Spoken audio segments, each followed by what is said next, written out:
जय हो नारायण। विष्णु भगवान नारायण ही नाथ।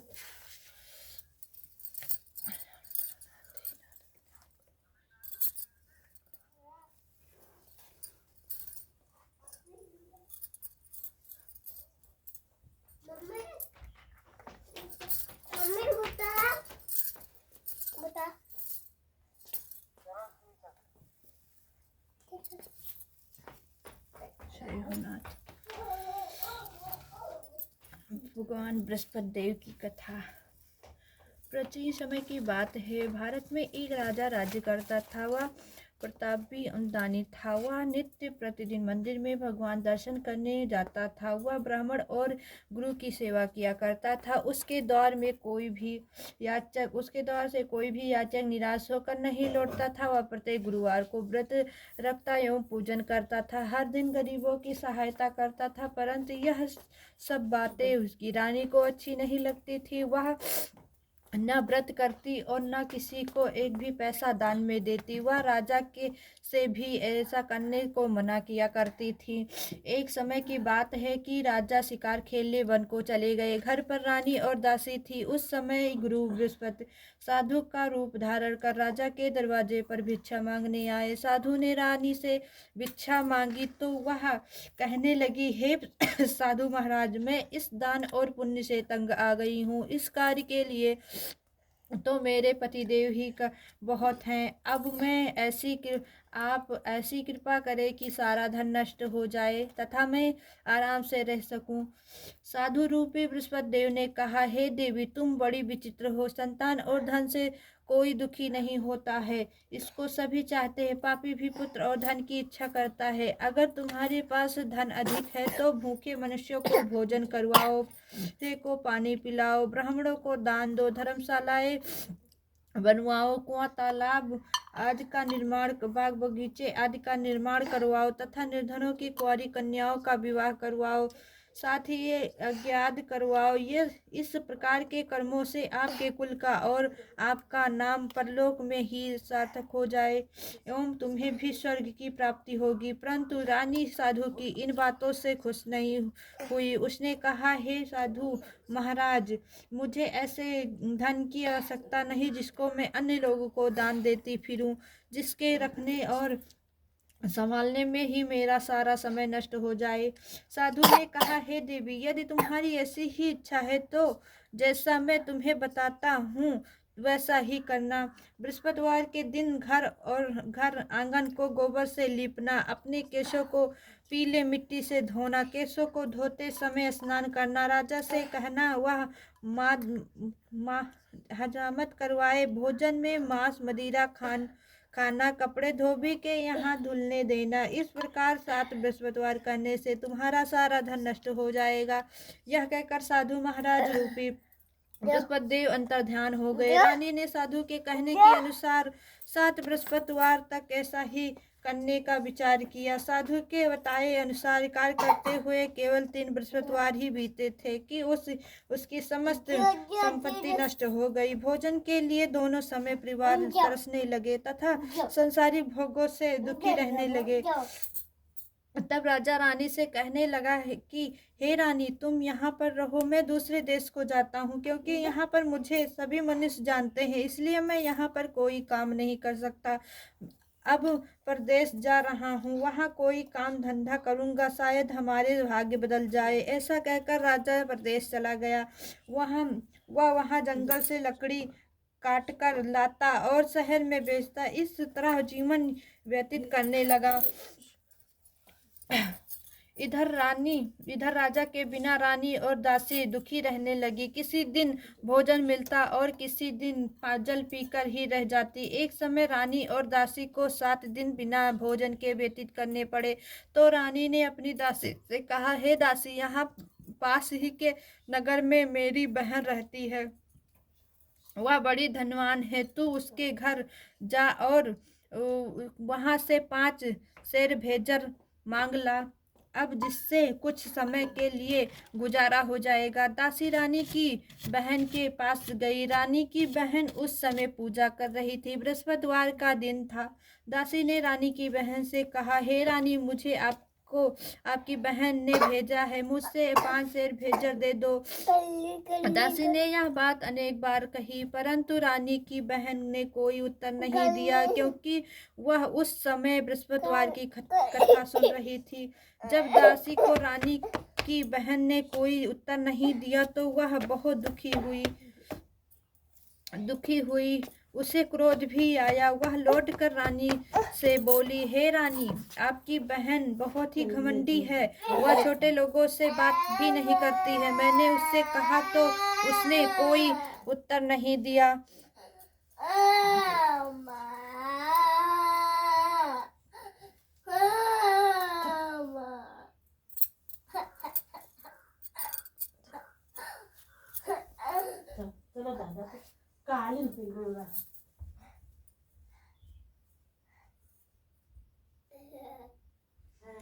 तो वह बहुत दुखी हुई। उसे क्रोध भी आया। वह लौटकर रानी से बोली, हे रानी, आपकी बहन बहुत ही घमंडी है। वह छोटे लोगों से बात भी नहीं करती है। मैंने उससे कहा तो उसने कोई उत्तर नहीं दिया। मैं वापस चली आई। रानी बोली, हे दासी, तुम्हें इससे कोई दोष उसकी कोई दोष नहीं है। जब बुरे दिन आते हैं तब कोई सहारा नहीं देता है। अच्छे बुरे का पता विजित में ही लगता है। जो ईश्वर की इच्छा होगी वही होगा। यह सब हमारे भाग्य का दोष है। उधर रानी की बहन ने सोचा कि मेरी बहन की दासी आई थी, परंतु मैं उससे नहीं बोली, इससे वह बहुत दुखी हुई होगी। अतः कथा सुन और विष्णु भगवान का पूजन समाप्त कर वह अपनी बहन के घर आई और कहने लगी, हे बहन, मैं बृहस्पतिवार का व्रत कर रही थी। तुम्हारी दासी हमारे घर गई थी, परंतु जब तक कथा होती तब तक हम लोग न उठते और न बोलते हैं, इसलिए मैं नहीं बोली। कहो, दासी क्यों गई थी? रानी बोली, बहन, हमारे घर अनाज नहीं था। वैसे तुमसे कोई बात छिपी नहीं है, इस कारण मैंने दासी को तुम्हारे पास 5 सेर भेजर लेने के लिए भेजा था। रानी की बहन बोली, बहन देखो, बृहस्पतिवार भगवान सबकी मनोकामना पूर्ण करते हैं। देखो, शायद तुम्हारे घर में ही अनाज रखा हो। यह सुनकर दासी घर के अंदर गई। वह उसे एक घड़ा भेजर का भरा मिल गया। उससे बड़ी हैरानी हुई, क्योंकि उसने एक एक बर्तन देख लिया था। उसने बाहर आकर रानी को बताया। दासी अपनी रानी से कहने लगी, हे रानी, देखो, वैसे हमको जब अन्न नहीं मिलता है तो हम रोज ही व्रत करते हैं। अगर इससे इस व्रत की विधि और कथा पूछ ली जाए तो इससे हम भी कर लेंगे व्रत। दासी की बहन कहने लगी, रानी अपने बहन से बृहस्पतिवार के बारे में पूछा। उसकी बहन ने बताया, हे रानी बहन, तुम्हारा बृहस्पतिवार को सूर्योदय से पूर्व उठकर स्नान करके बृहस्पतिवार का व्रत करना चाहिए, लेकिन उस दिन सिर नहीं धोना चाहिए। बृहस्पतिवार के व्रत में चने की दाल और मुनुक्के से विष्णु भगवान के केले के वृक्ष की जड़ से पूजन करे तथा दीपक जलाए। उस दिन एक ही समय भोजन करे। भोजन पीले खाद्य पदार्थ का करे तथा कथा सुने। इस प्रकार करने से गुरु भगवान प्रसन्न होते हैं, अन्य पुत्र धन देते हैं। इस तरह व्रत और पूजन की विधि बताकर रानी की बहन अपने घर लौट गई। रानी और दासी दोनों ने निश्चय किया कि वह बृहस्पति देव भगवान का पूजन जरूर करेंगी। 7 दिन बाद जब बृहस्पतिवार आया तो उन्होंने व्रत रखा। गुड़ दाल में जाकर चना और गुड़ बीन लाई। उसकी दाल केले की जड़ में विष्णु भगवान का पूजन किया। अब भोजन कहाँ से आए? दोनों बड़ी दुखी हुई, परंतु उन्होंने व्रत किया था, इस कारण बृहस्पति देव भगवान प्रसन्न थे। वह एक साधारण व्यक्ति के रूप में 2 थालों में सुंदर पीला भोजन लेकर आए और दासी को देखकर बोले, हे दासी, यह भोजन तुम्हारे और रानी के लिए है, तुम दोनों करना।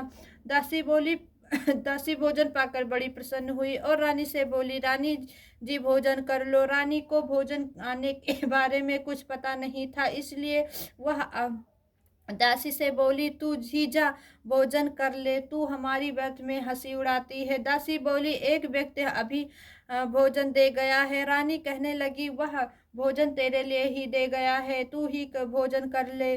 दासी ने कहा, वह व्यक्ति हम दोनों के लिए 2 थालों में भोजन दे गया है, इसलिए मैं और आप दोनों ही साथ साथ भोजन करेंगी। फिर दोनों ने गुरु भगवान को नमस्कार कर भोजन प्रारंभ किया। उसके बाद में वे प्रत्येक बृहस्पतिवार को गुरु भगवान का व्रत और पूजन करने लगी। बृहस्पतिवार भगवान की कृपा से उनके पास धन हो गया, परंतु रानी फिर पहले की तरह आलस करने लगी। तब दासी बोली, देखो रानी, तुम पहले भी इस प्रकार आलस करती थी। तुम्हें धन के रखने में कष्ट होता है, इस कारण सभी धन नष्ट हो जाते हैं। अब गुरु भगवान की कृपा से धन मिला है तो फिर तुम्हें आलस होता है। बड़ी मुसीबतों के बाद तो हमने यह धन पाया है, इसलिए हमें दान पुण्य करना चाहिए।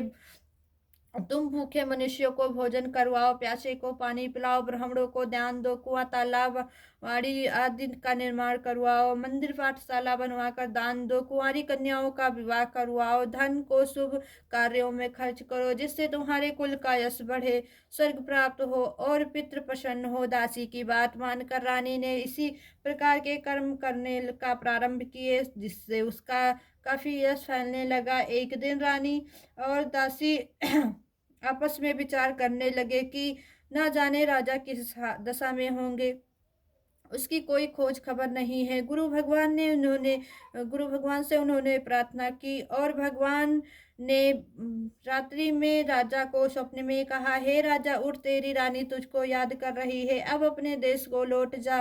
राजा प्रातःकाल उठकर जंगल से लकड़ियां काट कर लाने के लिए जंगल की ओर चल पड़ा। जंगल से गुजरते हुए वह सोचने लगा, रानी की गलती से कितने दुख भोगने पड़े। राजपाट छोड़कर उसे जंगल में आकर रहना पड़ा। जंगल में लकड़ियां काट कर उन्होंने बेचकर गुजारा करना पड़ा। उसी समय उस जंगल में बृहस्पति देव एक साधु का रूप धारण कर आए और बोले, राजा के पास आकर बोले, हे लकड़हारे, तुम इस सुनसान जंगल में किस चिंता में बैठे हो, तुम मुझे बतलाओ। यह सुनकर राजा के नेत्रों में जल भर आया और साधु की वंदना कर बोला, हे प्रभु, आप सब जानने वाले हैं। इतना कहकर राजा ने साधु को अपनी संपूर्ण कहानी सुना दी। महात्मा तो स्वभाव से ही दयालु होते हैं। वह राजा से बोले, हे राजा, तुम्हारी पत्नी ने बृहस्पति देव के प्रति अपराध किया था, जिसके कारण तुम्हारी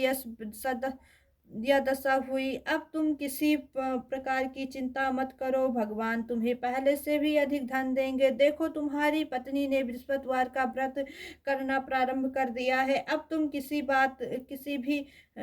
भी बृहस्पतिवार का व्रत करके चने और दाल व गुड़ और जल को लोटे में लेकर डालकर केले के पत्ते में विष्णु भगवान का पूजन करो।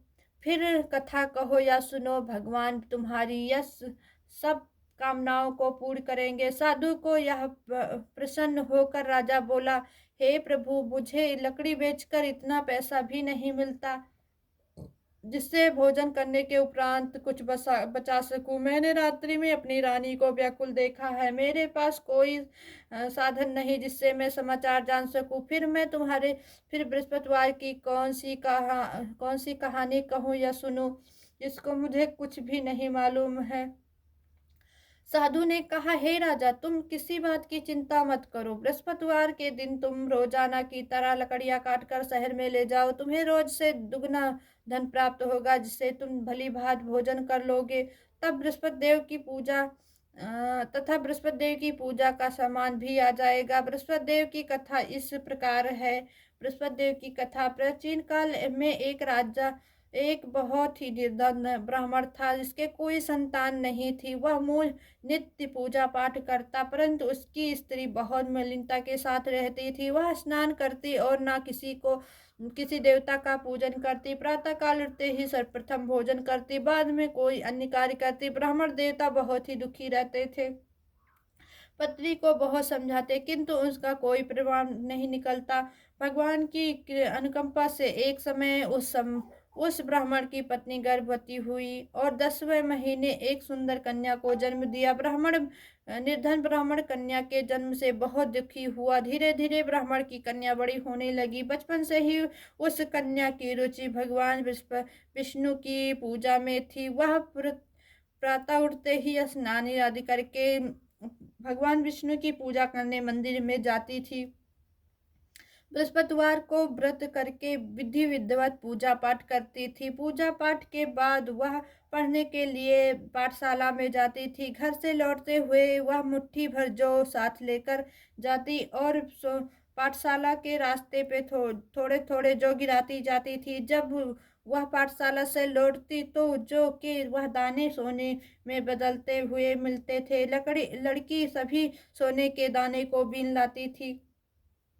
एक दिन जब वह सोने के दानों को साफ कर रही थी तो उसकी माँ ने कहा, बेटा, सोने के दाने साफ करने के लिए सोने का शुभ भी होना चाहिए। अगले दिन बृहस्पतिवार था। उसने भगवान विष्णु देव की पूजा करते हुए प्रार्थना की, हे बृहस्पति देव भगवान, यदि मैंने आपका व्रत विधि विधिवत किया हो तो मुझे सोने का शुभ दे दो। भगवान बृहस्पति देव ने उसकी मनोकामना पूर्ण करने का वचन दिया। पाठशाला से लौटते समय उसे रास्ते में सोने का सूप पड़ा हुआ मिला। घर लौटकर उसने सोने का सूप अपनी माँ को दिखाकर वह सोने के दाने को साफ करने लगी। उसी समय नगर का राजकुमार उसके घर के पास से गुजरा। उस सुंदर लड़की को सोने के सूप में जो साफ करते हुए देखकर राजकुमार उस पर मोहित हो गया। महल में लौटकर राजकुमार ने राजा से उस लड़की की विवाह करने की इच्छा प्रकट की तो राजा ने ब्राह्मण को महल में बुलाकर राजकुमार से उसकी लड़की के विवाह की बात कही। ब्राह्मण तैयार हो गया। धूमधाम से उस लड़की का विवाह राजकुमार से हो गया। दुल्हन बनकर ब्राह्मण की कन्या महल में चली गई। लड़की के चले जाने से ब्राह्मण फिर निर्धन हो गया। उसे कई कई दिन भोजन भी नहीं मिलता था। बहुत दुखी होकर ब्राह्मण एक दिन अपनी लड़की के पास गया। उसने अपने पिता से निर्धनता का समाचार सुनकर उसे बहुत सा धन देकर भी पिता को विदा किया। उस दिन से ब्राह्मण का कुछ दिन से तो आराम से गुजर गए, लेकिन जल्द ही फिर भूखे मरने की हालत हो गई। ब्राह्मण अपनी लड़की से धन लेने के लिए फिर महल में पहुंचा। लड़की ने पिता की बुरी हालत देखकर कहा, पिताजी, आखिर आप कब तक मुझसे धन लेंगे, जीवन यापन करेंगे? आप कोई ऐसा उपाय क्यों नहीं करते जिससे आपका घर धन संपत्ति से भर जाए? ब्राह्मण ने कहा, मैंने तेरी माँ को बहुत समझा लिया पर उसकी समझ में कुछ नहीं आता है। उसका फुहड़पन नष्ट हो तो घर की निर्धनता भी दूर हो जाए। कुछ सोचकर लड़की ने पिता से कहा, पिताजी, आप कुछ दिनों के लिए माँ को मेरे पास छोड़ जाओ। तब कुछ सोचकर ब्राह्मण पत्नी को लड़की के पास छोड़ गया। लड़की ने अपनी माँ से कहा, माँ, तुम प्रातः काल उठकर स्नान करके भगवान बृहस्पति देव विष्णु जी का पूजन अवश्य करना।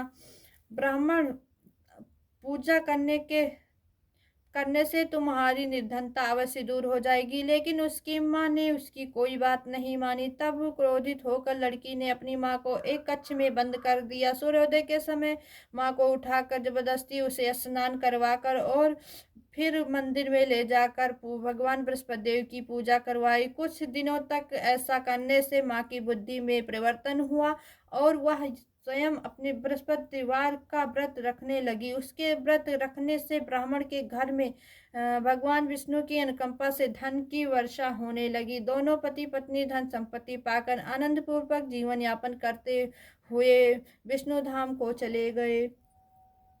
लकड़हारा बने राजा ने उस साधु से भगवान बृहस्पति देव की यह कथा सुनकर बृहस्पतिवार का व्रत करके भगवान विष्णु की पूजा की। उस दिन से उसके सभी क्लेश दूर हो गए। लेकिन अगले बृहस्पतिवार को कामकाज में अधिक व्यस्त रहने के कारण उसने भगवान बृहस्पति देव जी का व्रत नहीं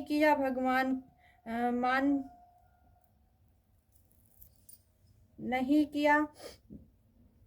बृहस्पति देव लकड़हारे से क्रोधित हो गए और उससे भूल की सजा दी। उस दिन नगर के राजा ने नगर में घोषणा करके सबको सूचित किया, प्रत्येक नागरिक मेरे महल में भोजन करने आए। जो नहीं आएगा उसे अपराधी मानकर भारी दंड दिया जाएगा। लकड़हारा बने राजा ने उस नगर के राजा की घोषणा तो सुनी, लेकिन जंगल से लकड़ी काट कर लाने में और उसे बेचने में देर हो जाने के कारण वह स्वयं समय पर महल में नहीं पहुंच पाया, भोजन करने नहीं जा सका। अतः राजा के ईशानिक लकड़हारे को पकड़कर महल में ले गए। राजा ने उसे महल के एक कक्ष में बंद बैठाकर भोजन कराया।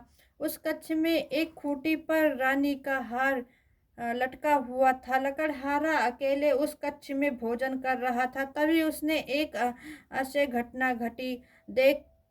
देखते देखते वह खूंटी हार को निकल गई। थोड़ी देर के बाद राजा ने हार को गायब देख कर लकड़हारे को कारागार में बंद डलवा दिया। लकड़हारा मन ही मन अपने भाग्य को कोसने लगा। तभी उसे जंगल में मिले साधु का स्मरण हो आया।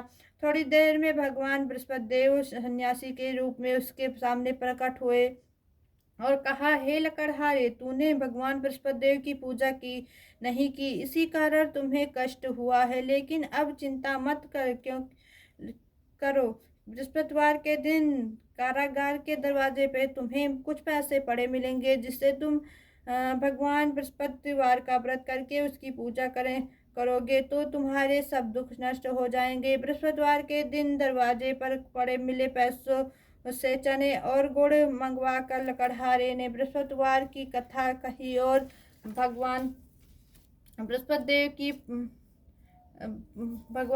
देव ने प्रसन्न होकर उस नगर के राजा को स्वप्न में लकड़हारे को कारागार से मुक्त करवाने को कहा।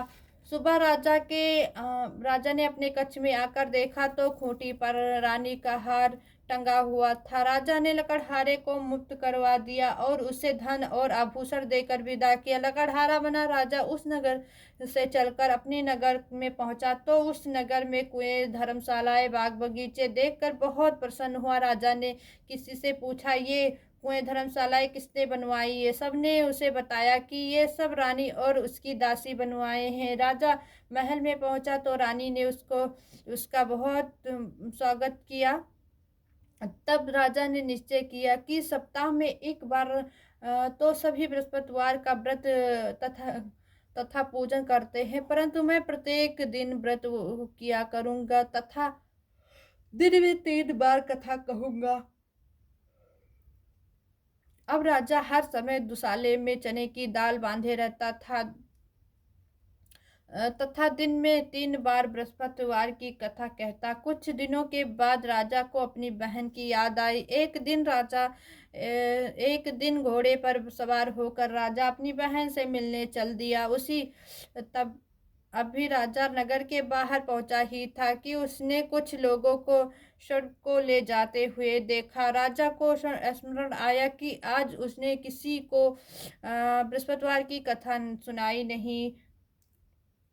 बृहस्पतिवार की कथा नहीं सुनाई है। राजा ने उन लोगों को रोककर कहा, भाइयों, आप को ले जाने से पहले मुझसे बृहस्पतिवार की कथा सुन लो। लोगों ने राजा को क्रोधित होते हुए कहा, तुम पागल तो नहीं हो? लेकिन कुछ बड़े बुजुर्ग लोगों ने कहा, अच्छा भाई, साथ में चलते चलते तुम अपनी कथा भी सुना लो। राजा ने चलते हुए आधी कथा ही सुनाई थी कि स्वर हिलने लगा। राजा ने पूरी कथा सुनते ही स्वर उठकर बैठ गया। लोगों ने हैरानी से दांतों तले उंगली दबाई और अगले बृहस्पतिवार से भगवान बृहस्पति देव का व्रत करके वह कथा सुनने का निश्चय कर लिया। अब घोड़े पर सवार राजा चलते हुए एक किसान के पास पहुंचा। किसान अपने खेत में हल चला रहा था। राजा ने कहा, अरे भाई, मुझसे बृहस्पतिवार की कथा सुन लो। किसान झुलझुलाकर बोला, अरे भाई, देख नहीं रहे हो, जितने देर तक तुम्हारी कथा सुनूंगा उतनी देर में तो मैं पूरे खेत में हल चला लूंगा। राजा निराश होकर चलने लगा। तभी किसान के बैल लड़खड़ा कर जमीन पर गिरे।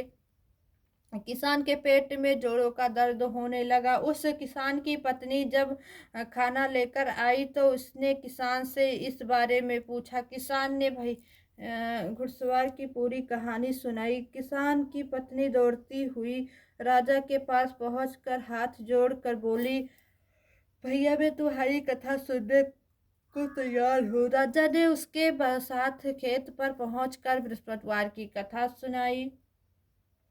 तभी बैल उठकर खड़े हो गए। किसान के पेट का दर्द तुरंत ठीक हो गया। राजा अपनी बहन के घर पहुंचा तो उसकी बहुत अभागत की हुई। अगले दिन सुबह उठकर राजा ने देखा घर के सभी लोग भोजन कर रहे हैं। किसी भूखों को बृहस्पतिवार की कथा सुनाए बिना राजा भोजन नहीं करता था। उसने बहन से कहा, बहन, क्या घर में कोई ऐसा व्यक्ति है जिससे अभी तक भोजन ना किया हो? उसकी बहन बोली, भैया, हमारे घर में तो क्या, आपको पूरे नगर में कोई ऐसा व्यक्ति नहीं मिलेगा जिससे सुबह सुबह भोजन ना किया हो। तब राजा ने बहन के घर से निकलकर उस नगर में बिना भोजन किए व्यक्ति की तलाश की और एक गृहणी के घर में उसका बेटा बीमार होने के कारण भूखा रह गया था। राजा ने उसको जाकर बृहस्पतिवार की कथा सुनाई। कथा सुनते सुनते गरुड़िए का बीमार बेटा बिल्कुल ठीक हो गया। सबने राजा की बहुत प्रशंसा की। एक दिन राजा ने अपनी बहन से कहा, बहन, अब हम अपने घर जाना चाहते हैं, तुम भी हमारे साथ चलो, कुछ दिन वहां रहकर लौट आना। राजा की बहन ने अपनी सास से पूछा तो सास ने ताने देते हुए कहा, बहू, मायके जाना तो अकेली जाना, मेरे पोतों को कहीं न ले जाना। तुम्हारे भाई के कोई संतान नहीं है, कहीं तुम्हारी भाभी मेरे पोतों पर जादू टोना न कर दे। दूसरे कक्ष में वो बहन की सास की बातें सुनकर राजा दुखी मन से अकेला ही अपने नगर को लौट आया। रानी ने राजा से कहा, आप तो अपनी बहन को लेने गए थे, साथ लाने की बात कहकर गए थे, फिर बहन को साथ क्यों नहीं लाए? तब राजा ने दुखी होते हुए कहा, रानी, हम निशांत हैं, इसलिए कोई हमारे घर आना पसंद नहीं करता है। रानी राजा को समझाया, हे प्राणनाथ, हमें बृहस्पति देव ने सब कुछ दिया है, अब भगवान बृहस्पति देव हमें संतान भी अवश्य देंगे। बृहस्पतिवार को विधि विधिवत व्रत करते हुए राजा रानी ने भगवान बृहस्पति देव से संतान के लिए प्रार्थना की। कुछ समय के बाद उन्होंने स्वप्न में ही दर्शन देते हुए कहा, हे राजन, तेरी मनोकामना अवश्य पूर्ण होगी। एक सप्ताह बाद ही रानी गर्भवती हो गई। 10वें महीने रानी के एक सुंदर पुत्र को जन्म दिया। राजा रानी ने जीवन यापन बृहस्पतिवार का व्रत करते रहे। उनके घर में धन की वर्षा होती रही। इस तरह आनंद पूर्वक जीवन यापन करते हुए राजा रानी भगवान बृहस्पति देव की अनुकंपा से मोक्ष को प्राप्त करके सीधे वैकुंठ धाम पहुंच गए। बृहस्पतिवार को विधि विधिवत व्रत करके जो स्त्री पुरुष भगवान विष्णु की पूजा करते हैं, भगवान उनकी सभी मनोकामना पूर्ण करते हैं।